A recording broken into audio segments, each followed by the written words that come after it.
इसलिए मेरा आपसे सवाल है मेरे कविता के माध्यम से, नीति जी हमको अपनी चुतिया बनाए हैं।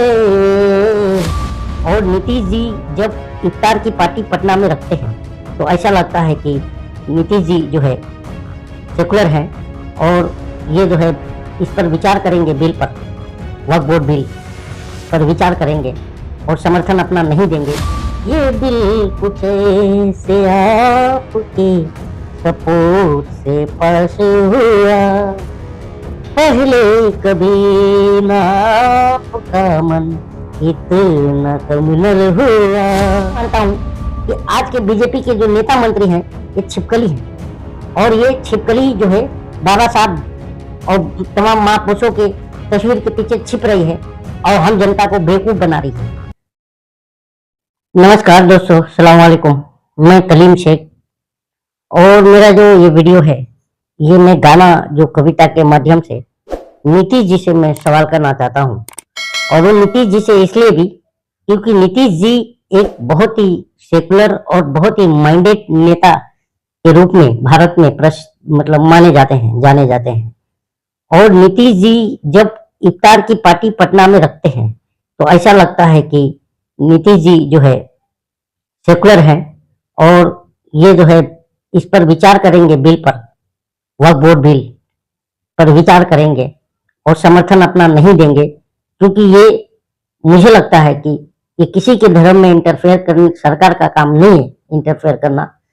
और वक्फ बोर्ड बिल जो है वो जो दान देता है जमीन उसके लिए है और उसमें अगर हिंदू मुस्लिम करना, उस बोर्ड में भी जो रूल्स था तो वो रूल्स में भी हिंदू को घुसेड़ना, तो ये आपका गरीबों का इंसाफ बता रहे हैं।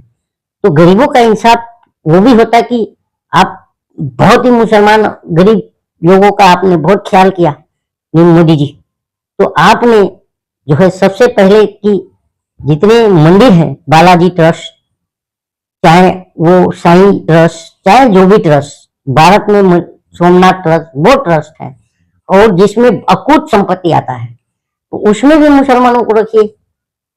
दो मुसलमान नहीं, एक ही मुसलमान रखिए, हमारे में दो रख रहे हैं। तो ये होता है राइट टू इक्वालिटी जो आर्टिकल 14 कहता है, लेकिन इसका वायलेशन हुआ।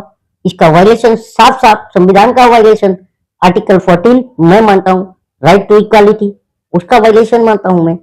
और आज संविधान की शपथ खाने लेने वाले जो नेता हैं ये अपने आप को बाबा साहब के आगे रख करके, मतलब आगे भी नहीं रखते हैं। मैं ये मानता हूं कि ये जो बाबा साहब भीमराव अम्बेडकर का जो तस्वीर लगा रहता है ना घरों में और ऑफिसेस में, तो उसके पीछे महापुरुषों की किसी की भी, चाहे गांधी जी की लगी हो, सुभाष चंद्र बोस की लगी हो, वीर अब्दुल हमीद की लगी हो, तो आप देखिएगा कि उस तस्वीर के पीछे बहुत घरों में छिपकली रहती है।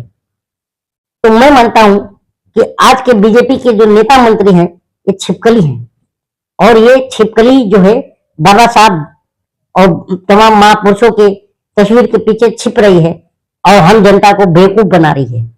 और मेरा नीतीश जी से सवाल है, नीतीश जी आप जब इंडिया अलायंस बना सकते हैं तो आप चिराग पासवान, जयंत चौधरी, चंद्रबाबू नायडू, इन सब से बात करके बिल का समर्थन नहीं करने भी बोल सकते थे। इसलिए मेरा आपसे सवाल है मेरे कविता के माध्यम से, नीतीश जी हमको अपनी चुतिया बनाए हैं। नीतीश जी हमको अपनी चुतिया बनाए हैं। बिल के विरोध में आपने क्यों हाथ उठाए हैं। नीतीश जी हमको अपनी चुतिया बनाए हैं। ये बिल कुछ ऐसे आपके सपोर्ट से पास हुआ, पहले कभी ना आपका मन इतना कमजोर हुआ।